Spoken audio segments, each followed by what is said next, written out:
Well, we love him as Junior on the groundbreaking comedy Blackish. And now Marcus Scribner is making his mark in a moving new film, Farewell, Amor. Take a look. Hi, I'm Devin, but most people call me DJ. Hi, I'm Sylvia. Everyone calls me Sylvia. You dance? Why do you accuse me of this? Just most of the girls on the step team wear those. Well, I do know for a fact that step team needs another stepper for the dance cipher if you're interested. What is this prize? It's $1,000 for best soloist and best team. If I agree to look at these steps, you let me pass.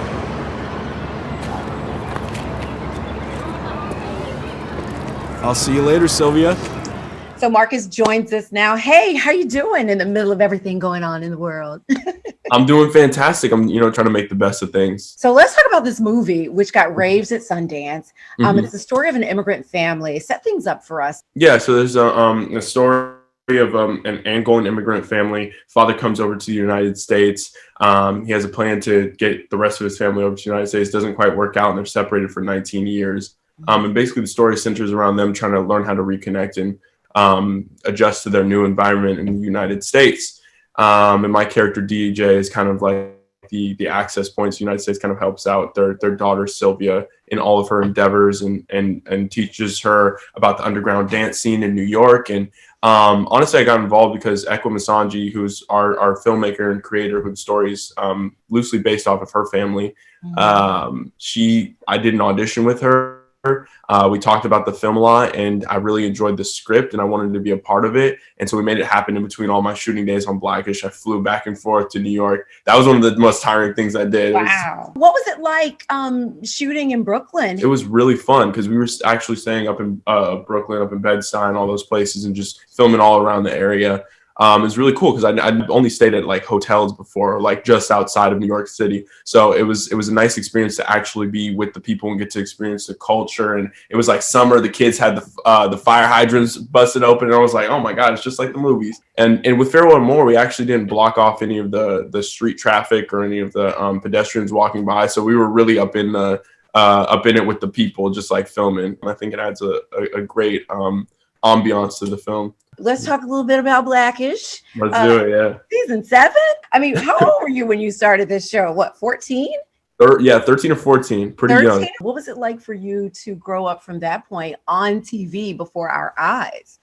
Yeah, it was crazy. It's definitely cool to just look back and reflect on how many years and how far we've come. I'm only 20 years old, but it feels like a long time because I've been in the industry for almost 10 years now. So it's like I've still got a lot to learn, but it's like it's crazy how far I've come from even when we first started the show. And how much has it helped you to be surrounded by Tracy Ellis Ross, Anthony Anderson, Jennifer Lewis, and Lawrence Fishburne? You know what I mean?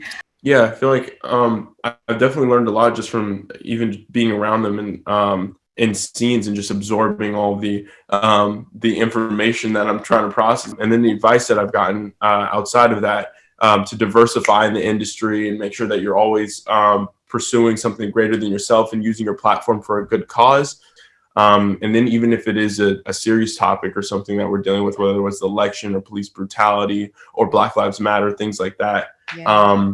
Getting to converse with each other about what is going on in the world, I think has definitely inspired us as the younger generation on set to kind of pick up the torch and keep things pushing and using our platforms for good causes. And hopefully one day use it in my own endeavors, whether that's producing, directing, writing, and whatnot. Yeah, you guys do a great job of taking those issues and putting them, weaving them into comedy. I mean, it's so beautifully done. What can you tell us about the rest of the season and what the Johnson family will be up to? I hope that Junior continues his new relationship. I like her. Okay, good. I think the rest of the family is liking her too. Junior for sure does. So I think that relationship is going to continue to blossom and go where it will. We do have some cool episodes coming up. We've got a blackout episode coming up where the power goes out in the Johnson family home. and we got to God. figure out what to do without AC in the middle of 120-degree temperature. And then we have another one where Junior and Olivia is using her psychology degree to diagnose everybody in the family with like all these different mental conditions, and Junior's like, all right, gotta reel this back, you taking it a little too far. I mean, this show is just so well done, and each year it just gets better and better. I love it so much. Farewell, Amor is streaming now on Amazon Prime, and catch Blackish Wednesdays at 9:30 on ABC. And thank you so much, Marcus. Thank you.